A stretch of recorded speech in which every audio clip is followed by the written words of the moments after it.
Hi, my name is Trent. I'm 27 and I want to be successful and live a fulfilling life. As I've become more and more financially successful, I've been wondering, is money all that matters? For the last 2 years, I have sacrificed relationships so that I could focus all of my time and energy on advancing my financial situation. It paid off as I've grown my career and come past $200,000 annually, an average between $3,000 to $6,000 per month of online income. As grateful as I am to not have to worry about money, I'm still a long way away from living a successful and fulfilling life. The reason I'm making this video is because if I'm experiencing these problems, there must be thousands of other young men going through it as well. Finding meaning and purpose in what you're doing, finding a social circle that motivates you to be great and that holds one another to be accountable and that you just enjoy spending time with, finding a high value girl that is actually interested in you. Let me tell you my backstory that's got me to this point that I have not shared publicly, and I'll explain what I'm doing to work on those 3 outlined problems that I am currently experiencing in my life. Growing up, I had no aspirations to do anything great with my life. All I cared about was playing video games. That's how I found my sense of importance and validation from people around me, being really good at Call of Duty, NBA 2K, Madden. I'd focus all of my time on playing video games. Although I had 3 younger sisters, I never really connected with girls. I was voted the homecoming king one year as a joke because I had a bunch of guy friends and they thought it'd be funny because I never really talked to girls. I still have never had a girlfriend to date, believe it or not. And I really started to improve my physicality playing football in high school. Went from just video games to playing football and video games. So as I started to get bigger, I used to be 60 pounds heavier. It really improved my confidence. And then as I was really starting to build momentum, long story short, I ended up getting suspended from playing football as I got in trouble with the police for a very minor drug incident. And that shaped my high school experience. People looked at me and said that's what I was defined for. The guy who got suspended from the football team. And I would say the consensus is that people probably thought, hey, he's not really going to amount to anything special. He'd probably stay in Ohio, hang out with the same people, and just work an average job. I ended up going to an average state college, Ohio University. Continued playing video games freshman and sophomore year. And when I say playing video games, I mean go to classes and all of my free time is playing video games. And basically was just getting average grades, right around a 3.0. The inflection point for me was getting involved in student organizations and surrounding myself with good people that were smarter than me, people that had aspirations.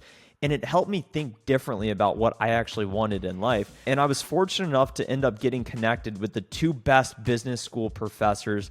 They were married. They had worked at executives in corporate America for a couple decades. I ended up living at their house for an entire summer. And this really transformed my entire life. With their support, I started applying for jobs and actually did the interview of my current employer in their home office. So I felt really cool doing that. In 2018, after graduating, I packed up my car and drove from Ohio to Dallas, Texas to start my new life. And that first year out of college was incredibly memorable. I had 2 roommates. We lived in an incredible apartment. I was paying way more than I should have. We had a beautiful city view. We had massive pre-games every weekend, just a little bit of money to do whatever we wanted, whenever we wanted. Dozens of folks in the social circle who had just moved to Dallas. It's a melting pot. Not many people are actually from Texas here. People just move from around the country. So we had this incredible energy. A lot of girls, a lot of guys. Everyone just wanted to hang out, meet people, have a ton of fun. So it's just electricity. So there came a point though where I kind of got tired of the constant partying in this lifestyle around 24. And then I got to this point where I said, you know what? I see people making money online. I'm not doing as well in my career as I would like to be. I want to go all in, and I just really want to focus on making more money and becoming more successful. And that obsession is what led me to just commit and say, you know what? I'm going to focus on myself, and this is all that matters. So what I started to do is that I just focus my time and energy on activities that help me be more successful. Because when you're around roommates that are partying, or on a weekday when you want to work on your side hustle and they're like, hey, let's watch Monday Night Free Time, and you end up going out and you wake up hungover, there's no alignment there. So I had to move into an apartment by myself. That was really, I had to say, you know what, I can't live with other people. I need to live by myself. And this gave me the liberation to focus on my own goals and grow as a person. I began dedicating all working hours to becoming more successful in my software sales career. After 2 years, I earned the big promotion from a sales development rep to account executive. And this gave me the confidence to start talking about my experiences online, which is ultimately how this channel began. Fast forward a few more years of just compounding work ethic, absolute sacrifice, and only focusing on myself. I began to figure out the money-making thing online with monetizing this YouTube channel.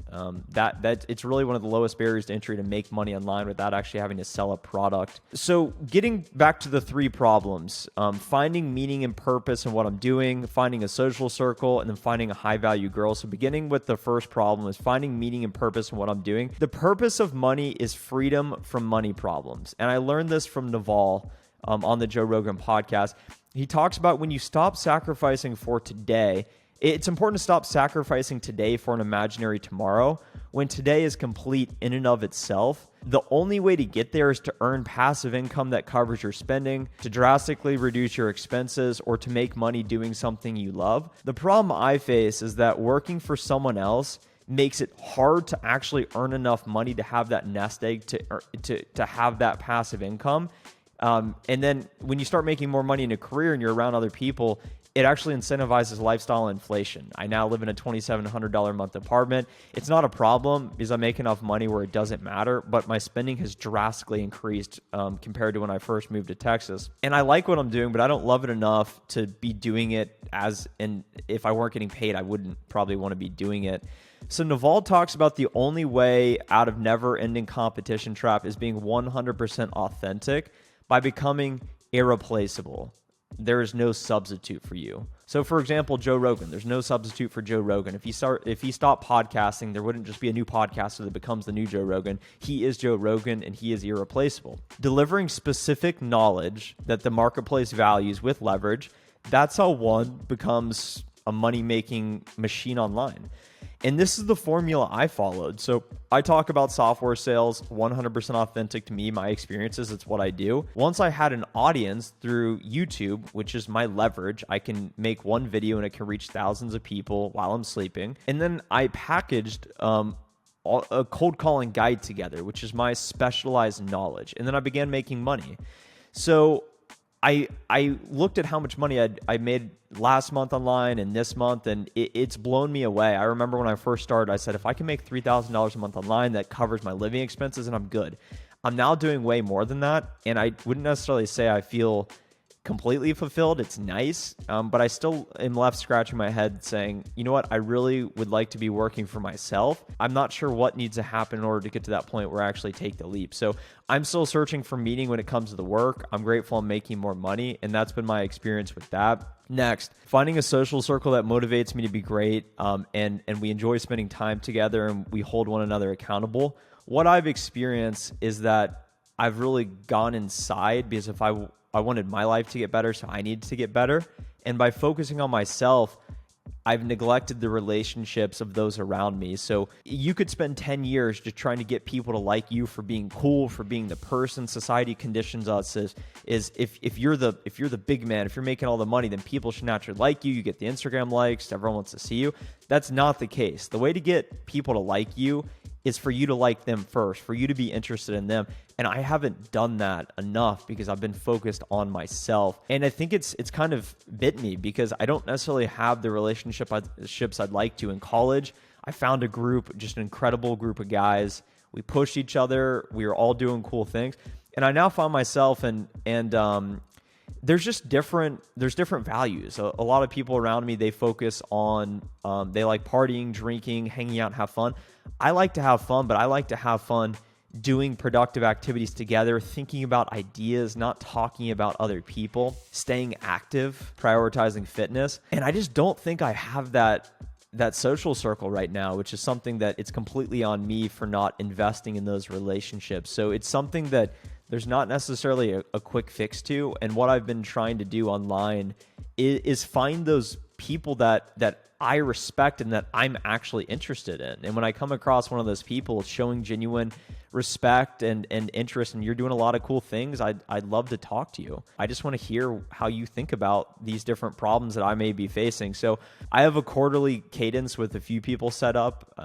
We're so busy that it's not like we need to constantly be talking, but it would be nice to have people local in the area that also had similar values, and that we could get together and talk about making money, business, success, ideas, what's next, the future. That's what I'm interested in, and that's what I'm trying to figure out. And then also the accountability piece of saying, hey, it's not just who's going to drink more White Claws at the pool this Saturday. It's, hey, what did you do this week? How did you get closer to your goals? Those are the types of relationships I'm interested in. And then finally, finding a high-value girl that is interested in me. So I have always thought the more successful I become, to the last point, people will come to me. And in this last year at work, I had a really great year of work. So naturally, in that workplace environment, I would like to think I'm viewed favorably. So I took a risk recently and tried to put myself in a situation to hang out with someone from work, and this whole premise of successful at work attributes to girls being interested in you is not the case. It is not the case. So I tried that and it did not work. So I feel like the social circle thing with guys is probably easier to solve than this girl thing. But I'm left scratching my head saying, I'm 27, I make a lot of money, I'm in good physical shape, I'm nice. And I think I hold a lot of the attributes that you would want in a long-term partner. I don't know. I don't know if I'm not putting myself in the right situations. I don't know. Dallas, there's a lot of girls. So if there's a girl watching this that's interested, comment down below or whatever. Or I don't know, reach out. I was going to say reach out to me on LinkedIn, but that's probably not the right place. So I'm back on Instagram now. So if you're a girl, you're watching, follow me on Instagram and maybe let's connect. But I'm probably thinking about it completely backwards. And that's one of the biggest problems in my life is that I wouldn't say I'm lonely, but it'd be nice to have a girl to celebrate my success with and just someone to experience life with, opposed to just being this lone wolf that's just constantly in attack mode.